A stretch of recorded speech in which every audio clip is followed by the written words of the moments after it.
Hello friends, welcome to Jeevanya's kitchen. Friends, இன்றைக்கி நம்ம நல்லா டேஸ்டியான முறையில் மணத்தக்காளி கீரை பொரியல் எப்படி செய்கிறதுன்னு பார்க்க போகிறோம். பொதுவாக மணத்தக்காளி கீரையில் லைட்டாக ஒரு கசப்பு தன்மை இருக்கும் இல்லைங்களா? அதனாலேயே நிறைய பேர் இதை விரும்பி சாப்பிட மாட்டாங்க. ஆனால் அந்த கசப்பு தன்மை கொஞ்சம் கூட தெரியாத மாதிரி நல்லா டேஸ்டியாக அந்த பொரியலை செய்யலாங்க.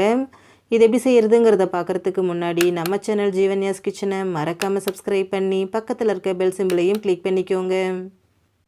இந்த பொரியல் பண்ண நான் இன்றைக்கி நல்லா இளங்கீரையாக ஒரு கட்டளவுக்கு மணத்தக்காளி கீரை எடுத்துகிட்டு அந்த காம்பெல்லாம் கட் பண்ணிவிட்டு கொஞ்சம் கூட அழுக்கு தூசி இல்லாமல் நல்லா கழுவி க்ளீன் பண்ணிவிட்டு எந்த அளவுக்கு பொடியை நறுக்க முடியுமோ அந்தளவுக்கு பொடியை நறுக்கி எடுத்திருக்கேன்.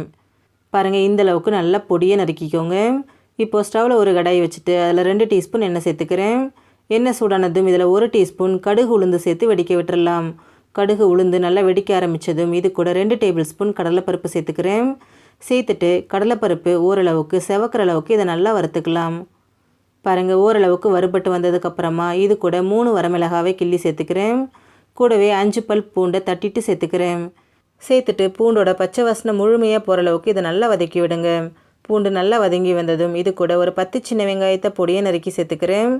நீங்கள் பெரிய வெங்காயம் சேர்க்குறதா இருந்தால் 1 வெங்காயம் சேர்த்துக்கோங்க, சரியாக இருக்கும். சேர்த்துட்டு வெங்காயத்தோட பச்சை வாசனை போயிட்டு கண்ணாடி பதம் வர அளவுக்கு இதை நல்லா வதக்கிக்கலாம். பாருங்கள், வெங்காயம் நல்லா சாஃப்டாக வதங்கி வந்திருக்கு இல்லையா? இந்த அளவுக்கு நல்லா வதங்கி வந்ததுக்கப்புறமா இது கூட நம்ம கட் பண்ணி வச்சுருக்கோம் இல்லைங்களா மணத்தக்காளி கீரை, அதை சேர்த்துக்கலாம். சேர்த்துட்டு ஒரு 2 நிமிஷத்துக்கு இதை நல்லா கலந்து கொடுங்க.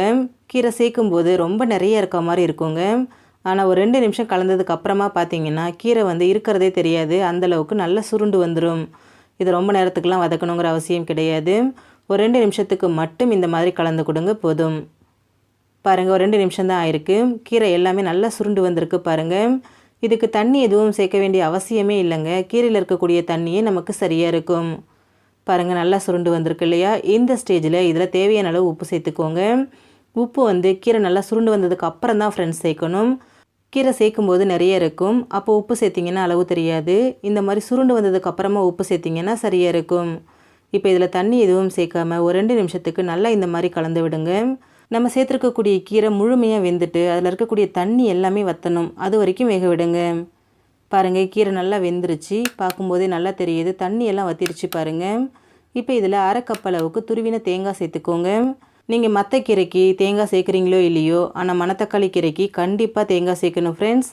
அப்போ தான் அந்த கசப்பு தன்மை முழுமையாக நமக்கு போயிட்டு நல்லா டேஸ்ட்டாக இருக்கும். இப்போது அந்த தேங்காயில் இருக்கக்கூடிய ஈரப்பதம் போகிற அளவுக்கு மட்டும் இதை கலந்து விடுங்க. 1 நிமிஷத்துக்கு கலந்தால் போதும். பாருங்கள், 1 நிமிஷம் போல் ஆயிடுச்சு. அந்த தேங்காயில் இருக்கக்கூடிய ஈரப்பதம் போயிட்டு எல்லாமே நல்லா ஒன்று சேர்ந்து வந்திருக்கு பாருங்கள். இப்போ நம்ம இதை ஸ்டவ்லேருந்து எடுத்துடலாம். ரொம்ப ரொம்ப சிம்பிளான ரெசிபி ஃப்ரெண்ட்ஸ். நீங்களும் இதை ட்ரை பண்ணி பாருங்கள், எல்லாருமே விரும்பி சாப்பிடுவாங்க. ஃப்ரெண்ட்ஸ், இந்த வீடியோ உங்களுக்கு பிடிச்சிருந்தா லைக் பண்ணுங்கள், ஷேர் பண்ணுங்கள், கமெண்ட் பண்ணுங்கள். ஜீவன்யாஸ் கிச்சனை சப்ஸ்கிரைப் பண்ணி பக்கத்தில் இருக்க பெல் சிம்பிளையும் கிளிக் பண்ணிக்கோங்க. அப்போ தான் நான் போடுற வீடியோஸோட நோட்டிஃபிகேஷன்ஸ் உடனுக்குடனே உங்களுக்கு வரும். தேங்க்யூ.